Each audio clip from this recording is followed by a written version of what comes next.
tell me what was intriguing about the script when they sent it to you. I think one of the things I really loved about the script was what a puzzle it was. And it was one of those scripts that the second that you finish it, you go back to the beginning and kind of reread it. And I think that is such an exciting feeling when you learn so much and there's so many twists throughout a script that you want to go back from the beginning and go like, oh yeah, okay, so that's why they were doing this, and that's why like he was motivated to do that. And I think that speaks to like the level of intelligence of the script. Like something that keeps you guessing and keeps you on your toes is so exciting. Tell me who you play and a little bit about your character. I played Dana, who is an accountant. And she notices some discrepancies in the books of this major corporation, and she brings that to the attention of some higher ups, and she doesn't realize at all like what exactly it is that she's uncovered, and this kind of mystery unravels, and Ben Affleck's character Christian shows up, and he kind of wants to keep her out of it for a while, but she ends up in this mystery with him and kind of getting more than she bargained for. What is unique about this film? It seems like, the script for sure, it's like got a lot of twists and turns and stuff. What is special about it?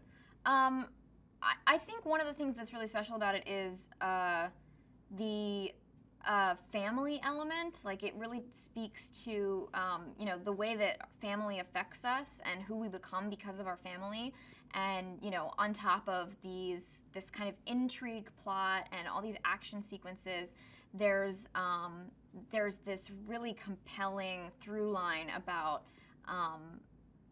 family and the bonds that family creates and just how it shapes who you are and the life that you lead. Tell me, did you do any preparation to play this accounting whiz? Because she's kind of, Ben Affleck is a savant, but you can match him kind of, right? Yeah, I definitely got the script, and my first thought was I need to talk to my mom about this because she is a CPA.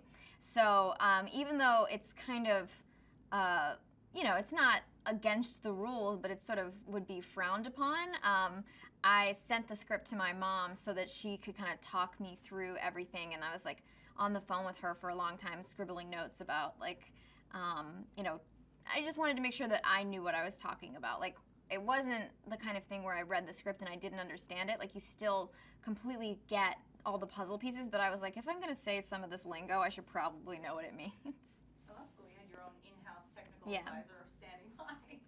What did you like most about the character itself as far as, like, it sounds like maybe you can bring a little bit more levity, like it's very serious, on Ben's side, but you can bring a little bit more spark to the relationship. Yeah, I think it was like one of those films where I was like, do I need to play this like really serious? Am I going to be allowed to, have moments of levity? And I think that was really encouraged because I think no matter how dramatic a film is or what the subject matter is, it's always nice to have those moments where, the audience is allowed to smile and break and kind of acknowledge the absurdity of the situations.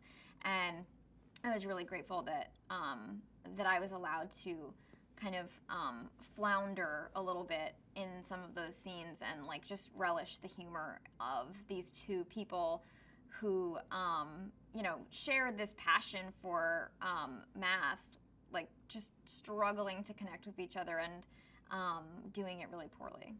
Yeah, tell me more about the relationship between Dana and Chris. They're two very different people, but yet they find a common bond. Yeah, it's a really sweet relationship, and the first few scenes that Dana and Chris have together are just that like sweet but painfully awkward problem of the other one kind of assuming, oh, am I irritating you, or no, I'll go. And there's we had a lot of fun with those scenes, and then they really connect over working out this puzzle and this mystery together, and they both get really excited about it. So that was a really fun scene to shoot, like just finding that common bond and getting excited over something, especially when it's something that I could not get myself excited about at all. Like it's, numbers on a whiteboard, but it was really fun to find that moment. What makes the film particularly entertaining is that there are these dualities sides. Tell me about how that applies to Dana and to Chris. Well, I think Dana's a really interesting character because, you know, on that theme of family and how it shapes us, Chris's father pushed him, even though he was born and could have very easily been labeled as somebody who can only ever achieve this much. His father pushed him to accomplish whatever he wanted, and even though that is, some of it is ethically questionable, he is obviously an extraordinary human. And Dana's father told her, take the safe path, don't go to art school, you know, just do what I did my whole life. And so she's kind of limited herself because of that.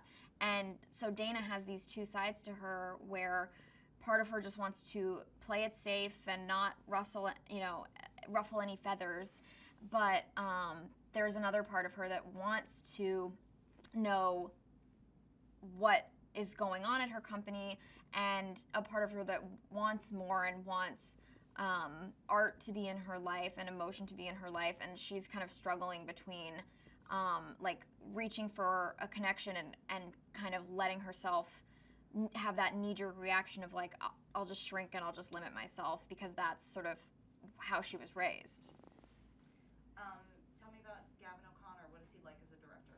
Gavin, when I met Gavin, especially having seen his film Warrior, which is wonderful, Gavin immediately struck me as such a guy's guy.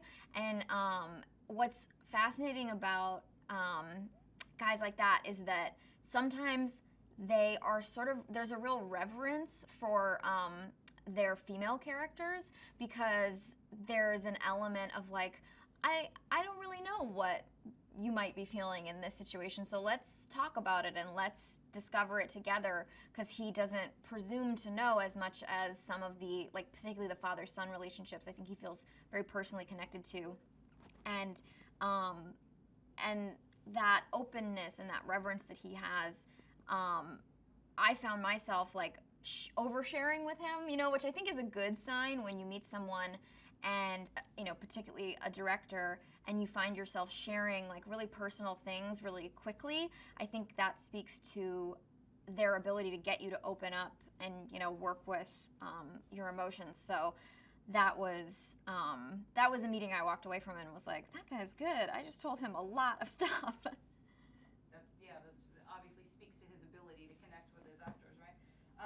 And how about working with Ben Affleck? This is an exciting role for him, and he's a super smart guy. It must have been fun to work with him. Yeah, Ben really blew me away making this. He has such a filmmaker's sensibility, so he is such a great teammate as well as being a great actor. He's the kind of actor that makes everybody else's life easier, which is great.